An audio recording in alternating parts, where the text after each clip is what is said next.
They are very creative and they're very loud. These are some of the parrots that I've been talking about, and I just saw them the other day in the tree right next to my apartment. Let's create! What we need is some branches, and if you don't have branches, you can use any type of stick that you can find.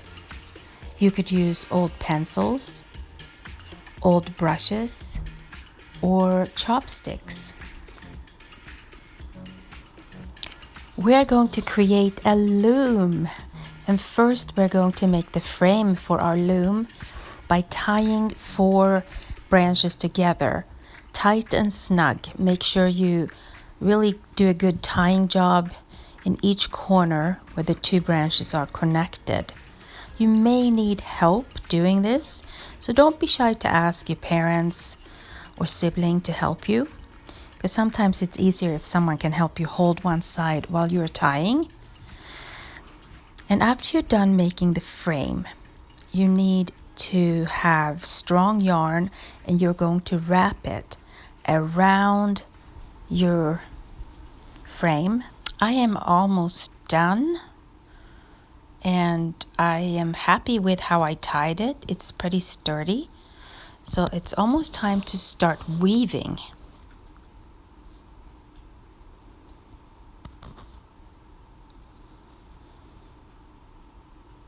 So this is the basic loom that I just created.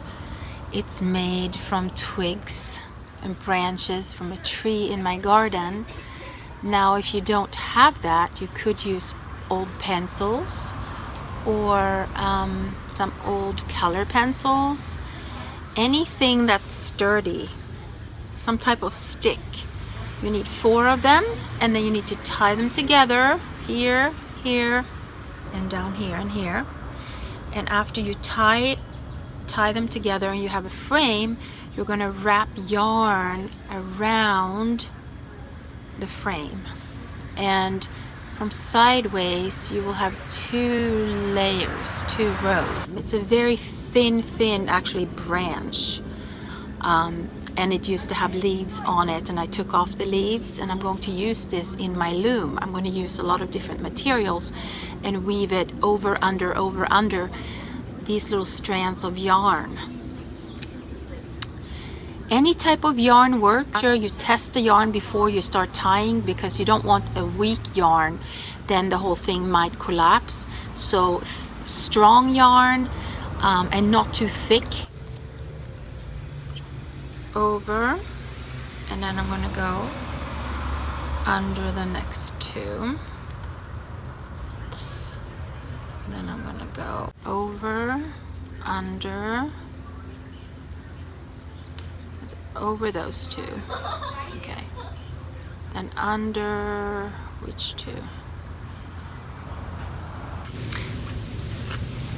This is my loom and my loom frame, and I started adding twigs and branches inside, weaving them over, under, and then I found recycled materials in the recycling bin, and I cut it up in long strips, and now I'm going to use that in my loom and see how it ends up looking.